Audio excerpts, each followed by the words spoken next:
नमस्ते, सदावत सलीम, मातृभूमि, जय हिंद। दोस्तों, दिन भर क्या रहा स्पेस, डिफेंस और इंटरनेशनल गलियारे से इस वीडियो में एक एक करके जान लेते हैं।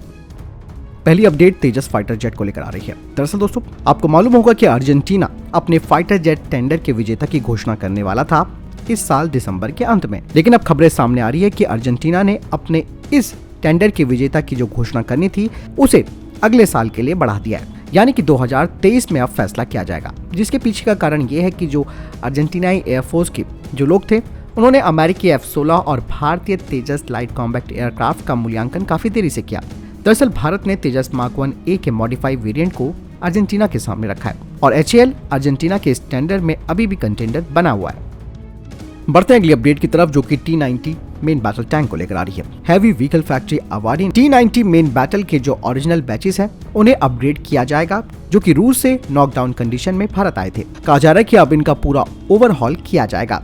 आपको बता दें कि इन टैंकों में automatic target tracker, digital ballistic computer, auxiliary power unit, see through armour, commander panoramic sight और ड्राइवर नाइट साइट को इसमें अपग्रेड किया जाएगा।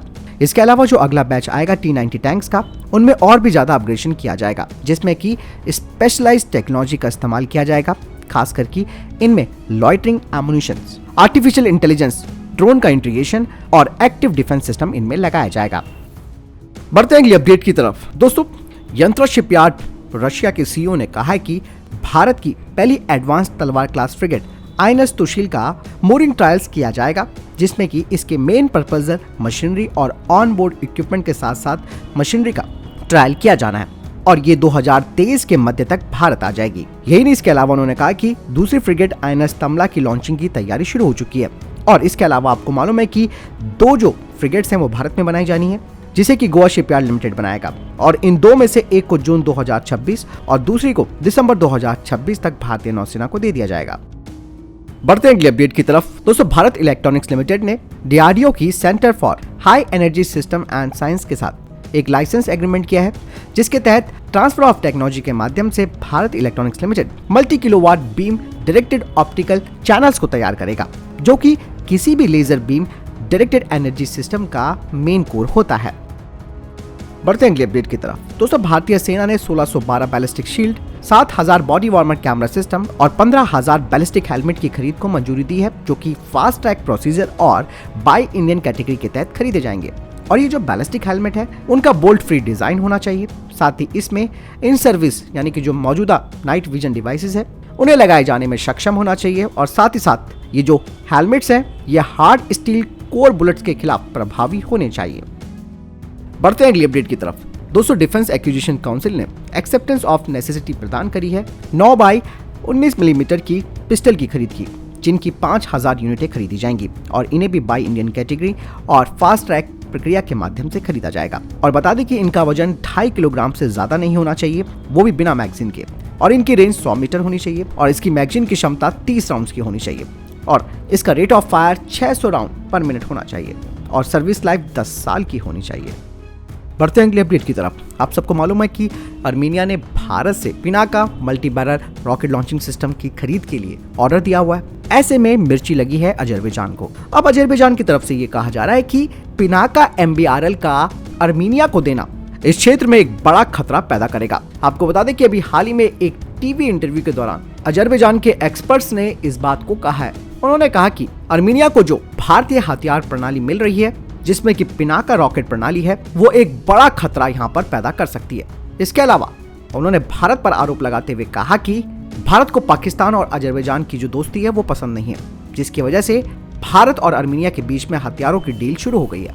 इसके अलावा अजरबैजान के एक्सपर्ट ने यह भी कहा कि भारत ने जो पिनाका प्रणाली के लिए अर्मीनिया को जो छूट दी है उसके पीछे का कारण है कि भारत के हथियारों की गुणवत्ता का कम होना, जो कि युद्ध के परिणाम को नहीं बदलेंगे, क्योंकि अजरबैजान के पास तुर्की की प्रणालियां हैं जो कि पिनाका से काफी बेहतर है। दोस्तों, अगर अजरबैजान को भारतीय हथियारों पर सवाल उठाने ही है तो सबसे बड़ी बात है कि उन्होंने फिर पिनाका को इस क्षेत्र के लिए खतरनाक क्यों बताया, क्योंकि दोस्तों मालूम है अजरबैजान को भी कि भारत की हथियार प्रणाली बेहद घातक है, जो कि पूरी तरीके से युद्ध की रणनीति को बदल सकती है। इसीलिए दोस्तों यहाँ पर अजरबैजान को टेंशन हो रही है। भले ही वो तुर्की के हथियारों को बेहतर बता दे, लेकिन सच्चाई किसी से छिपी नहीं है। इसीलिए जब डर लगा है तभी अजरबैजान की तरफ से ये बयान सामने आ रहा है।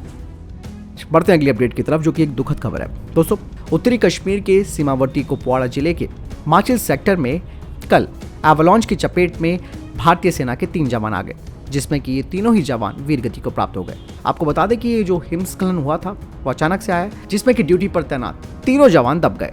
जब तक उन्हें बाहर निकाला गया तब तक उनकी जान जा चुकी थी। दोस्तों, आप साफ तौर पर समझ सकते हैं कि इतनी विकट परिस्थितियों में, जहां एक तरफ दुश्मन है, दूसरी तरफ प्रकृति खड़ी है जो कभी भी अपना रूप धारण कर सकती है, ऐसे में भी हमारे जवान हमारी सरहदों की सुरक्षा करते हैं। दोस्तों, इन तीनों जवानों की आत्मा को भगवान शांति दे। बढ़ते अगली अपडेट की तरफ। दोस्तों, प्रधानमंत्री नरेंद्र मोदी ने ईटानगर में अरुणाचल प्रदेश के पहले ग्रीनफील्ड हवाई अड्डे का उद्घाटन किया। हवाई अड्डे का नाम अरुणाचल प्रदेश की परंपराओं और समृद्ध सांस्कृतिक विरासत और राज्य में सूर्य और चंद्रमा के प्रति सदियों पुरानी स्वदेशी श्रद्धा को दर्शाता है। इसका नाम डोनी पोलो हवाई अड्डा रखा गया है और ये पूर्वोत्तर में हमारी कनेक्टिविटी को बढ़ाएगा। 2019 में प्रधानमंत्री नरेंद्र मोदी ने ही इस एयरपोर्ट की आधारशिला रखी थी। यह हवाई अड्डा 640 करोड़ रुपए से अधिक की लागत में 690 एकड़ से अधिक क्षेत्र में बनाया गया है। इस हवाई अड्डे के पास 2300 मीटर का रनवे है और ये सभी मौसम के संचालन के लिए अच्छी तरीके से अनुकूल है। बढ़ते हैं अगली अपडेट की तरफ। दोस्तों, चाइना, जिसको आप सब समझते हैं कि इसकी विस्तारवादी नीति है, ऐसे में दोस्तों भूटान की तरफ चाइना बहुत तेजी से बढ़ चुका है। कुछ सैटेलाइट तस्वीरें भी सामने आई हैं और आपको मालूम है 2017 में डोकलाम विवाद भी हुआ था और चाइना जिन क्षेत्रों में आगे बढ़ गया है वहां पर अपने दावे को मजबूत कर रहा है। सैटेलाइट तस्वीर जो सामने आई है उसमें साफ तौर पर देखा जा सकता है कि चीन की पीपल लिबरेशन आर्मी ने भूटान के क्षेत्र वाले इलाकों में कई गाँव बसा दिए हैं। इसके अलावा कनेक्टिविटी बढ़ाने के लिए चीन ने भूटान तक सड़कों का जाल भी बिछाया और इन सड़कों का इस्तेमाल आपको मालूम है चीन की सेना भी करेगी और ये ऑल वेदर सड़क है, यानी कि सभी मौसमों में इसे ऑपरेट किया जा सकता है। दोस्तों, ये भारत के लिए एक बड़ी टेंशन भी है। ये सभी इलाके चीन के रोड नेटवर्क से जुड़े हुए हैं जो भारत भूटान सीमा के बेहद पास से गुजरती है। दोस्तों, इसी तरीके के अतिक्रमण की कोशिश चीन अरुणाचल प्रदेश में भी कर रहा है। वहां पर भी ये एलएसी के नजदीक गाँव को बसा रहा है। ऐसे में दोस्तों हम लोग क्या कर रहे हैं वो भी हमारे लिए जरूरी है। हम लोग केवल अभी सिर्फ बातें कर रहे हैं, केवल आश्वासन दे रहे हैं, लेकिन हकीकत से अभी हम लोग परे हैं। इसलिए वहां पर दोस्तों जिस तरीके से चीन अपने इंफ्रास्ट्रक्चर को बढ़ा रहा है, गांव बसा रहा है, उनको अत्याधुनिक सुविधाएं दे रहा है, तो हमें भी उसी मॉडल को तेजी से करना होगा, क्योंकि चाइना जिन जिन क्षेत्रों में आगे बढ़ रहा है वहां पर अपने दावे को मजबूत करता हुआ जा रहा है। साफ सी बात है, ये बहुत बड़ी टेंशन आने वाले समय में हमारे लिए पैदा हो सकती है। यही नहीं दोस्तों, चीन ने इन गाँव में रहने वाले लोगों को हर साल 30,000 युआन का भुगतान भी चाइना कर रहा है, यानी कि करीबन भारतीय राशि में देखा जाए तो 3.5 लाख रुपए। बढ़ते हैं अगले अपडेट की तरफ। दोस्तों, भारत और इजराइल की पिछले हफ्ते नई दिल्ली में अपना सबसे बड़ा संयुक्त सुरक्षा अभ्यास किया। इस अभ्यास का उद्देश्य भविष्य के किसी भी संभावित खतरे का मुकाबला करने के लिए सभी सुरक्षा बलों की तैयारियों में सामंजस्य और परीक्षण करना था। इस संयुक्त सुरक्षा अभ्यास के दौरान दिल्ली पुलिस और अन्य बलों ने हिस्सा लिया। इस दौरान इजरायली दूतावास ने कहा कि इस सबसे बड़ी संयुक्त सुरक्षा ड्रिल का आयोजन किसी भी प्रकार के आतंकी हमलों के लिए आकस्मिक योजनाओं की तैयारी और क्षमता सुनिश्चित करने के लिए किया गया है। इससे हमारा सहयोग और गहरा होगा। बढ़ते हैं अगले अपडेट की तरफ। दोस्तों, केंद्रीय गृह मंत्री अमित शाह जी ने कल FATF के प्रमुख सहित कई विदेशी नेताओं के साथ द्विपक्षीय बैठकें की और उनके साथ भी आतंकवाद से मुकाबला करने जैसे आपसी हितों के विभिन्न मुद्दों पर चर्चा की। FATF के प्रमुख टी राजा कुमार के साथ अपनी बैठक में अमित शाह ने इस बात पर जोर दिया कि आतंकवाद को प्रायोजित करने की कुछ देशों की प्रवृत्ति पर FATF को लगातार नजर रखने की जरूरत है। बढ़ते हैं अगली अपडेट की तरफ। दोस्तों, पाकिस्तान के पास चाइना के सबसे ज्यादा हथियार है, जिसमें VT टैंक ले लो, SH-15 हविल्जर तोपे ले लो, टाइप 54 फ्रिगेट ले लो, JF-17, J-10C फाइटर जेट, इसके अलावा ZDK-03 अर्ली वार्निंग एयरक्राफ्ट ले लो। ऐसे में चाइना की तरफ से कहा जा रहा है कि इसमें कोई संदेह नहीं है कि चीन के जो हथियार हैं वो दुनिया भर में चर्चित हैं और चीन भारत को ध्यान में रखकर पाकिस्तान को अपने हथियारों की सप्लाई कर रहा है। देखिए दोस्तों, साफ तौर पर उन्होंने ये बात कही है। इसके अलावा चीन की तरफ से कहा जा रहा है कि चाइना चाहता है कि पाकिस्तान उसके हथियारों की मदद से सीपैक का विरोध कर रहे विद्रोहियों को भी कुचल दे। वहीं कुछ विशेषज्ञों का कहना है कि पाकिस्तान को मिले चीन के हथियार घटिया क्वालिटी के हो सकते हैं। यही वजह है कि पाकिस्तान के पुराने पड़ते F-16 समेत पश्चिमी देशों के अन्य हथियार आज भी भारत के खिलाफ कारगर बताए जा रहे हैं। वहीं पिछले दिनों कुछ खबरें भी सामने आई थी कि पाकिस्तानी नौसेना के चीन में बने 4 जुल्फिकार फ्रिगेट बेकार इलेक्ट्रॉनिक से लैस थे। यही नहीं, उनके इंजनों में भी कई तरीके के फॉल्ट थे और हथियार भी सही तरीके से काम नहीं कर पा रहे थे। यही वजह थी कि पाकिस्तानी नौसेना को खराब क्वालिटी के बाद भी उन्हें चलाने के लिए मजबूर होना पड़ा। यही नहीं, चीन में बने Pakistani tank, radar, air defence system भी विश्वसनीयता के संदेह के घेरे में। पाकिस्तानी सेना को जो चीनी टैंक भी मिले हैं वो ठीक से काम नहीं कर रहे हैं, उनके गोलों में भी दिक्कत आ रही है और चाइना अपने हथियार बेचने के बाद उनको सपोर्ट तक नहीं करता है। इसीलिए पाकिस्तान को अमेरिका के साथ अपने रिश्ते अच्छा करने के लिए बाध्य होना पड़ा है। इसीलिए अमेरिका ने दोस्तों आपको मालूम है कि भारत के विरोध के बावजूद भी पाकिस्तान को F-16 का पैकेज दिया। बढ़ते हैं अगली अपडेट की तरफ। दोस्तों संयुक्त राष्ट्र सुरक्षा परिषद में स्थायी सदस्यता के लिए भारत को यूनाइटेड किंगडम के बाद फ्रांस का भी समर्थन मिला है। इन देशों ने भारत के साथ साथ जर्मनी, जापान और ब्राजील की भी पैरवी की है। सुरक्षा परिषद में सुधार पर यूएनएससी की वार्षिक बहस को संबोधित करते हुए फ्रांस के उप प्रतिनिधि नाथाली ने बताया कि फ्रांस स्थायी सीटों के लिए स्थायी देश के रूप में जर्मनी, ब्राजील, भारत और जापान की उम्मीदवारी का समर्थन करता है। उन्होंने कहा कि हम परिषद के स्थायी सदस्यों सहित अफ्रीकी देशों से भी अधिक प्रतिनिधित्व चाहते हैं और आपको मालूम है कि इसमें अड़ंगा केवल चाइना डाल रहा है। बढ़ते हैं अगली अपडेट की तरफ जो कि इजराइल से आ रही है। दोस्तों इजराइल के आयरन डोम के बारे में आप सबको मालूम है, लेकिन अब इजराइल के इस आयरन डोम की नौसेना संस्करण का परीक्षण पूरा कर लिया गया है।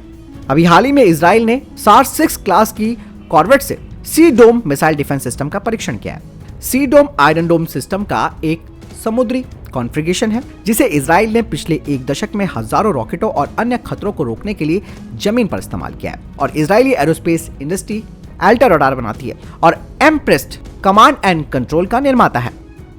दोस्तों अगली खबर की बात करते हैं तो रूस और यूक्रेन युद्ध को लेकर आ रही है। दोस्तों यूक्रेन की तरफ से कहा जा रहा है कि रूस ने यूक्रेन में एक परमाणु वॉरहेड सक्षम क्रूज मिसाइल दागी है, लेकिन इसमें परमाणु पेलोड के बजाय एक डमी यानी कि नकली वॉरहेड स्थापित किया गया था, जो कि इस बात को दर्शाते हैं कि रशिया के पास इस वक्त सटीक मिसाइलों के स्टॉक की कमी है। KH-55 जिसे कि X-55 के रूप में जाना जाता है, ये एक सोवियत मिसाइल है जिसे कि विशेष रूप से परमाणु हथियारों के वाहक के रूप में विकसित किया गया था। इसकी सीमा 2500 किलोमीटर है और इसे बम वर्षक विमानों से लॉन्च किया जाता है। हालांकि ये भी कहा जा रहा है कि रशिया ने यह प्रक्षेपण जानबूझकर किया है ताकि यूक्रेन और उसके जो पश्चिमी सहयोगी देश हैं उन्हें एक संदेश दिया जा सके। वहीं दूसरी तरफ खबरें ये भी आ रही है कि यूक्रेन की सेना को जहां एक तरफ रूस के मिसाइलों और मौसम की मार झेलनी पड़ रही है, वहीं अब रूसी साइबर हैकर्स भी यूक्रेन के लिए मुसीबत बन गए हैं। इन हैकर्स ग्रुप्स के एक ग्रुप किलनेट ने कहा है कि उन्होंने स्टारलिंक के सैटेलाइट को हैक कर लिया है। किलनेट ने कहा कि उन्होंने स्टारलिंक में इतना डिजिटल कचरा डाल दिया है कि जिससे कि सैटेलाइट का पूरा सिस्टम हैक हो गया है। कहा जा रहा है कि ये रूस का साइबर अटैक था। बढ़ते हैं अगली अपडेट की तरफ जो कि इसरो से आ रही है। दोस्तों आपको बता दें कि उत्तर प्रदेश के झांसी से थोड़ी दूर स्थित मिलिट्री कैंट का इलाका बबीना में इसरो ने गगनयान मिशन के पैराशूट सिस्टम का टेस्ट किया। कुछ तस्वीरें सामने आई है जिसमें देखा जा सकता है कि ये वही पैराशूट है जो गगनयान के क्रू मॉडल की सुरक्षित लैंडिंग करवाएगा। कहा जा रहा है कि इसरो ने गगनयान पैराशूट सिस्टम की जांच की है। टेस्टिंग के लिए बबीना फील्ड फायरिंग रेंज को चुना गया था। टेस्ट का नाम था integrated man parachute air drop test यानी कि IMAT। इस टेस्ट में पैराशूट की ताकत और क्षमता का परीक्षण किया जा रहा था ताकि भविष्य में गगनयान के क्रू मॉडल की लैंडिंग के समय दिक्कतें ना हो। दोस्तों ऐसा नहीं है कि गगनयान में सिर्फ ये 3 पैराशूट होंगे, लेकिन ये तीनों मुख्य पैराशूट होंगे। इसमें 3 छोटे ACS, पायलट और ड्रॉप पैराशूट भी लगाए जाएंगे ताकि क्रू मॉडल को सही दिशा में लाकर उनकी गति को तय मानकों के साथ कम किया जा सके। और IMAT के टेस्ट में ये देखा गया कि एक पैराशूट अगर खराब हो जाता है तो क्या दूसरा पैराशूट मिलकर इस मॉडल को सही से उतार पाएंगे, इसीलिए ये integrated parachute air drop test किया गया था। तो फिलहाल के लिए दोस्तों ये थे अभी तक के टॉप डिफेंस और स्पेस अपडेट। वीडियो के संबंध में कोई प्रश्न जवाब आपका कोई सवाल है कमेंट सेक्शन में लिखकर जरूर पूछ सकते हैं। मिलता हूं नए वीडियो के साथ। चैनल जो सब्सक्राइब कीजिएगा। जय हिंद, वंदे मातरम।